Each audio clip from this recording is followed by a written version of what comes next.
हे समरथ परमात्मा, हे निर्गुण निरंकार, तू करता है जगत का, तू सबका आधार। कण कण में है बस रहा तेरा रूप अपार। तीन काल है सत्य तू, मिथ्या है संसार। घट घट वासी है प्रभु, अविनाशी करतार। दया से तेरी हो सभी, भवसागर से पार। निराकार साकार तू, जग के पालनहार। है बेअंत महिमा तेरी, दाता अपरंपार। परम पिता परमात्मा, सब तेरी संतान। भला करो सबका प्रभु, सबका हो कल्याण। भला करो सबका प्रभु, सबका हो कल्याण। साध संगत जी, प्रीत इन द हेड़ी,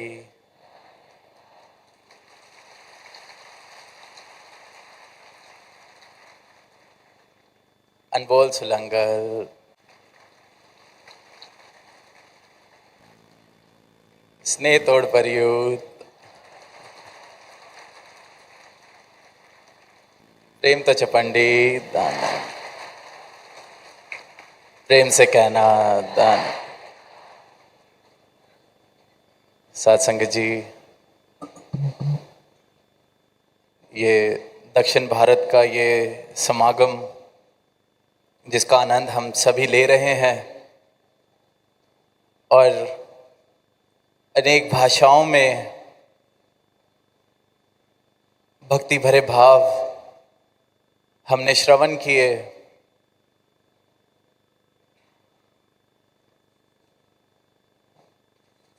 अलग अलग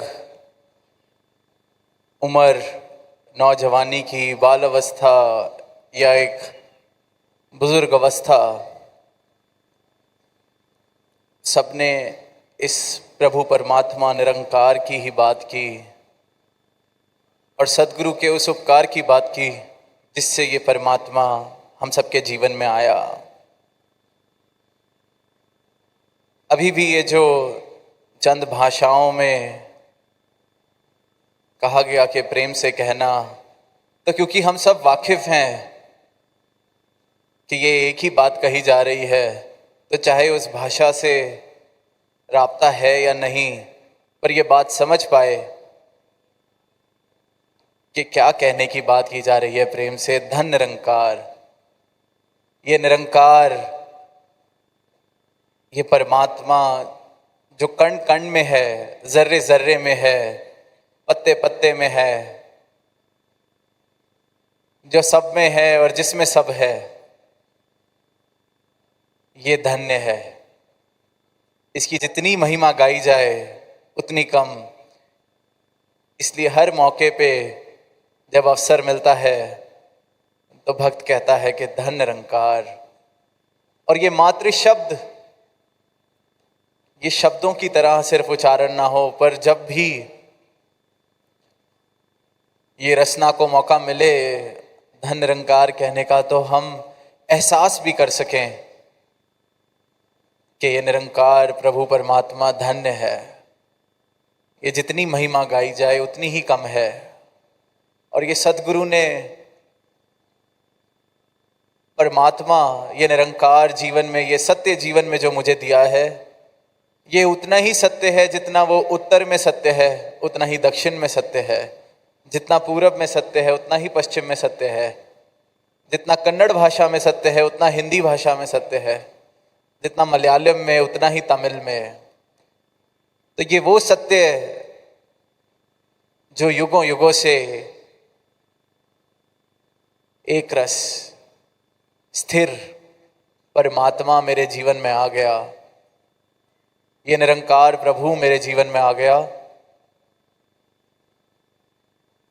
तो ये जो मेरी नजरें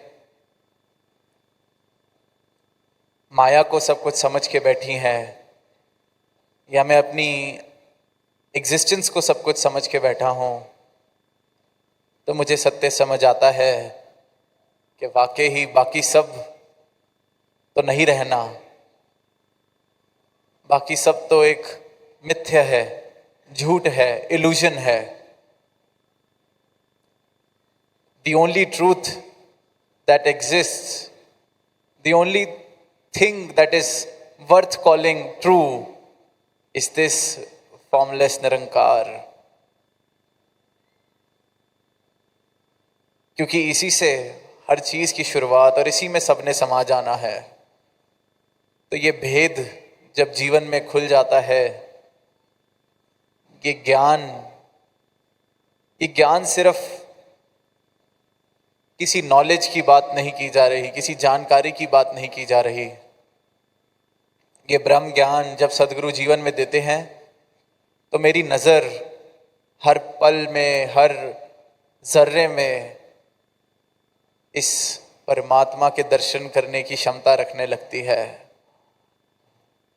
मेरे हर एक कर्म में ये प्रेम बहने लगता है, क्योंकि इस परमात्मा से प्रेम होने लगता है मुझे। तो मेरे जीवन के हर एक कर्म में, हर एक सोच में, हर एक भाव में प्रेम जन्म लेने लगता है।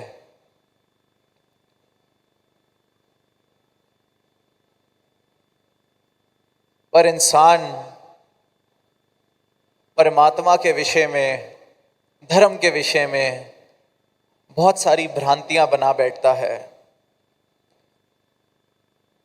अपना अपना परमात्मा भी इंसान ने अपनी मर्जी से बना लिया है, बांट लिया है।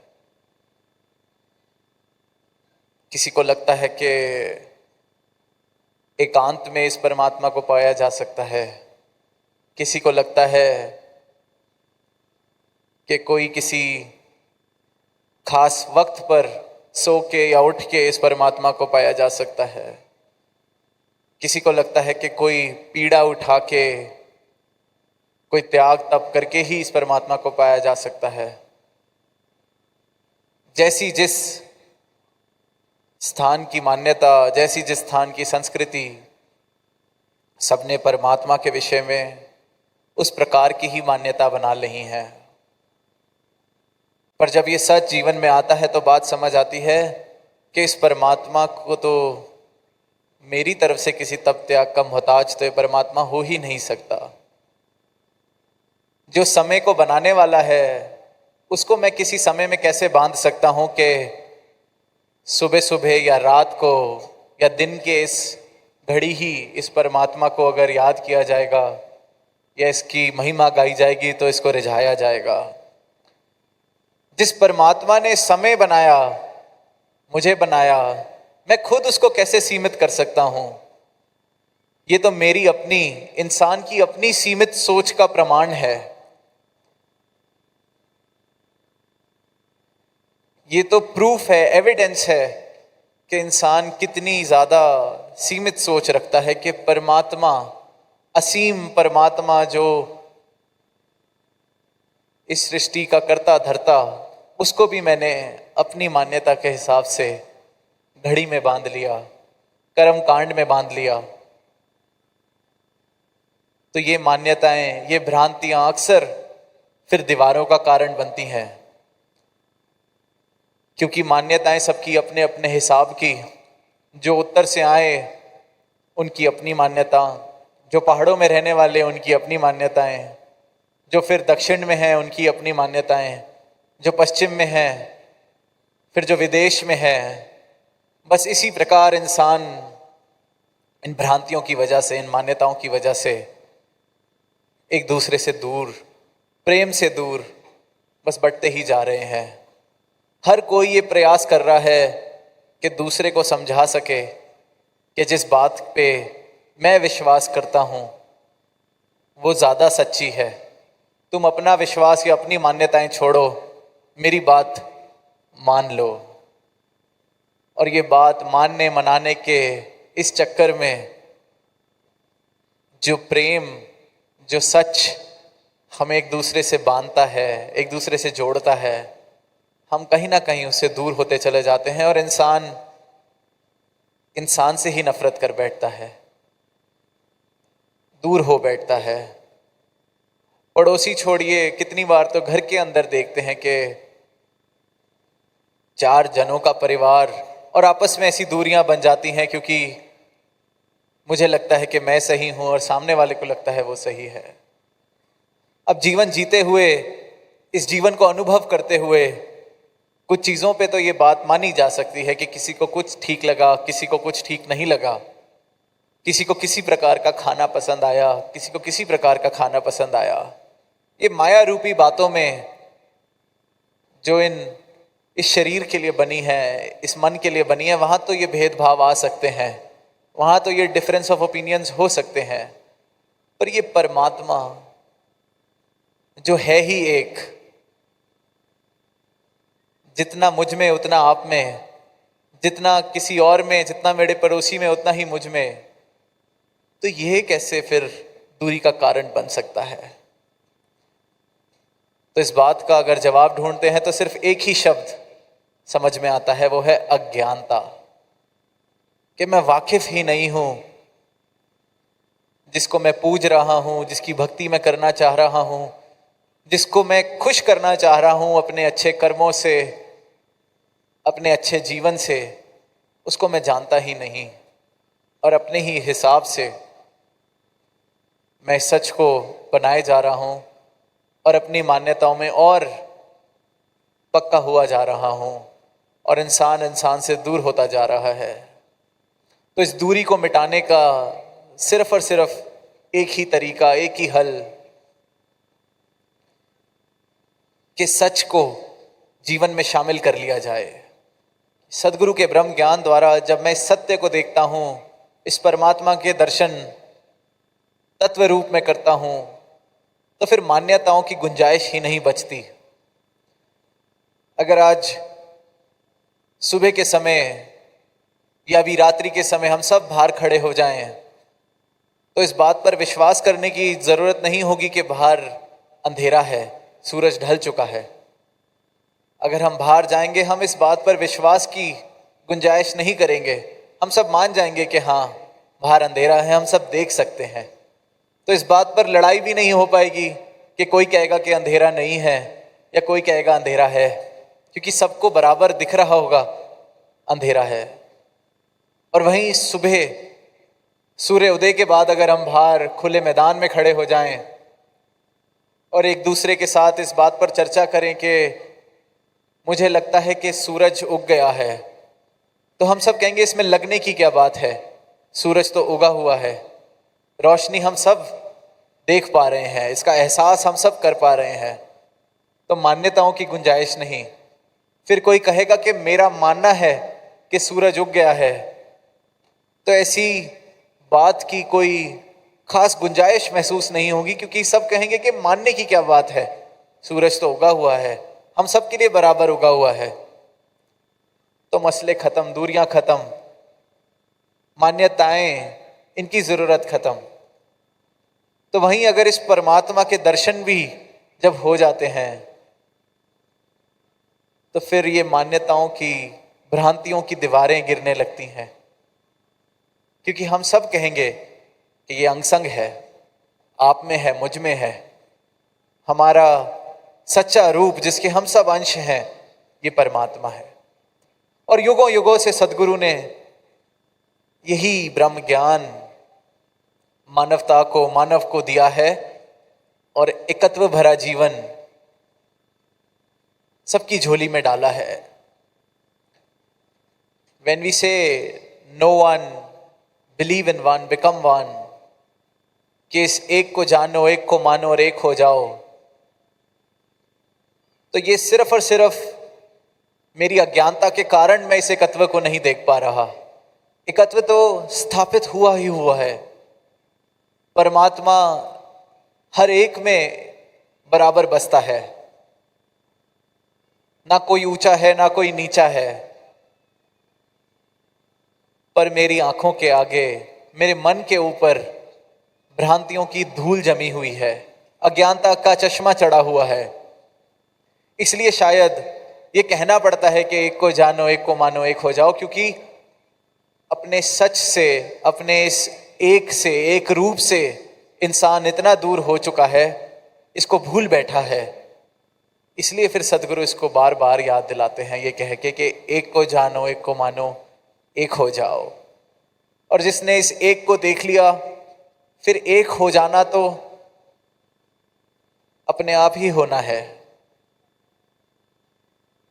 जैसे पानी को अगर उबाला जाए तो जब वो 100 डिग्री पर पहुंचता है तो भाप अपने आप बनती है, कुछ करना नहीं पड़ता अलग से।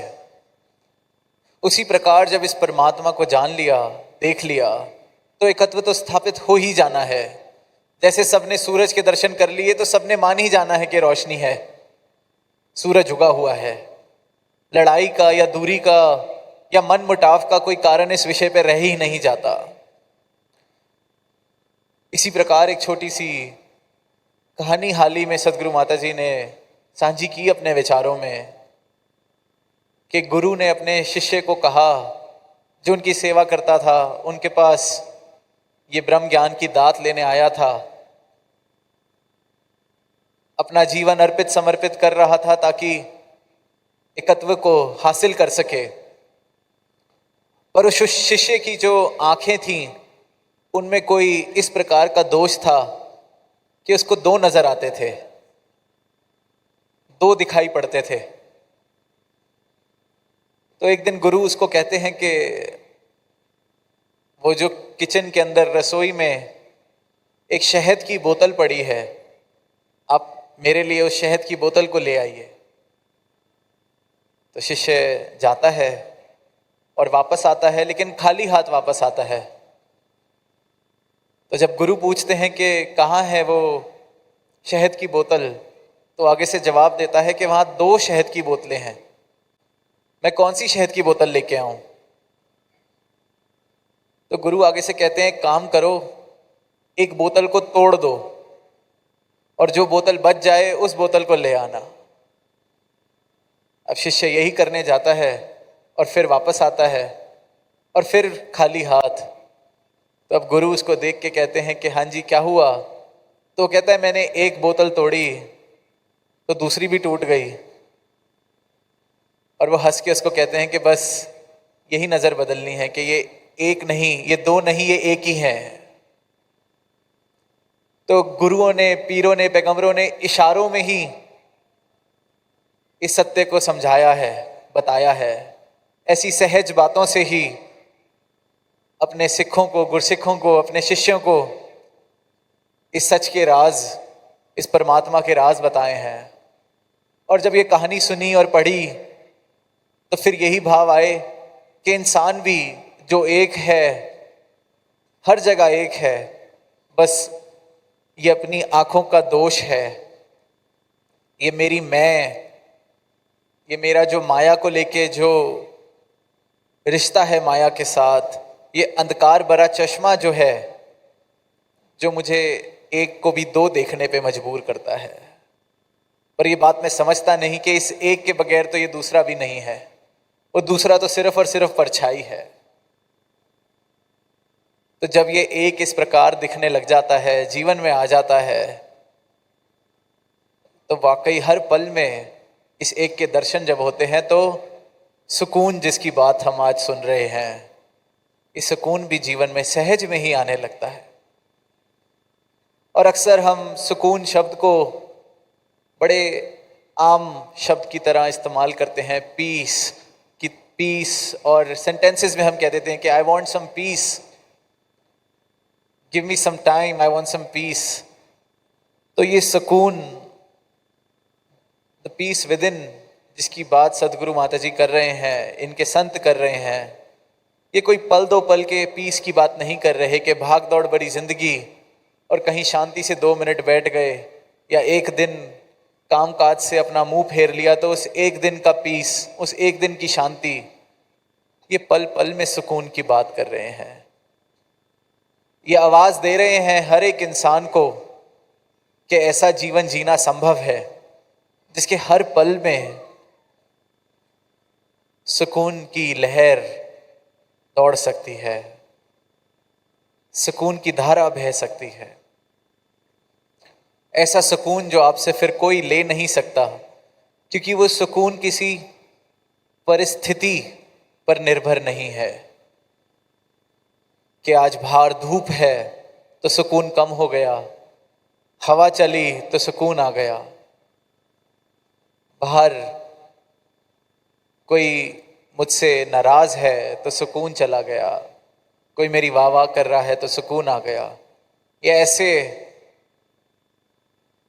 किसी सस्ते सुकून की बात नहीं, अमूल्य, बहुमूल्य, जिसके मुकाबले की किसी की तुलना नहीं, ऐसे सुकून की बात जो किसी परिस्थिति का मोहताज नहीं। तो ये वो सुकून है जो सदगुरु की कृपा से झोली में आता है। और यहाँ आए हर एक संत ने, चाहे वो गीत के माध्यम से भाव रखे, चाहे अपने मन के भाव शब्दों द्वारा रखे, यही आवाज दी हर एक इंसान को कि परमात्मा, इस परमात्मा को जान लीजिए, इस परमात्मा को जीवन में इस प्रकार शामिल कर लीजिए कि दूरियां खत्म हो सकें, भ्रांतियां खत्म हो सकें, भ्रम खत्म हो सकें। जो कबीर दास जी की वाणी में शब्द आते हैं कि काशी काबा एक है राम रहीम, मैदा एक पकवान बहु, बैठ कबीरा जीम। कि काशी भी एक है, काबा भी एक है, ये फर्क के कारण नहीं, ये तो बल्कि कारण बनने चाहिए एक दूसरे के नजदीक आने के, कि जिस भी रूप में ये पीर आए, पैगंबर आए, ये बात एकत्व की ही करके गए। तो चाहे वो पूरब में बात हो रही है, चाहे पश्चिम में, चाहे उत्तर में या दक्षिण में, चाहे अल्लाह की बात हो रही है, चाहे गॉड की, चाहे परमात्मा की, भगवान की, वाहिगुरु की, बात इस एक की ही है, बात प्रेम की ही है, बात मानव को मानव से जोड़ने की ही है। और ये सब सिर्फ तब मुमकिन है जब ये परमात्मा मेरी मान्यता ना रह जाए, मेरी अपनी मन की बनाई हुई कोई मान्यता या मेरी संस्कृति या मेरे समाज की दी हुई कोई मान्यता ना रह जाए, बल्कि मेरा अपना अनुभव हो जाए। इस परमात्मा को मैं इन आंखों से देख सकूं, इसकी भक्ति फिर करूं, इसके प्रेम को अनुभव कर सकूं, फिर ये मान्यताएं से उठकर एक सच की तरह मेरे जीवन में शामिल हो जाता है। और फिर यही सच प्रेम को हर एक जगह स्थापित करता है, मानव को मानव के नजदीक लेकर आता है, सिर्फ और सिर्फ प्यार भरा, प्रेम भरा एक संसार बसाता है।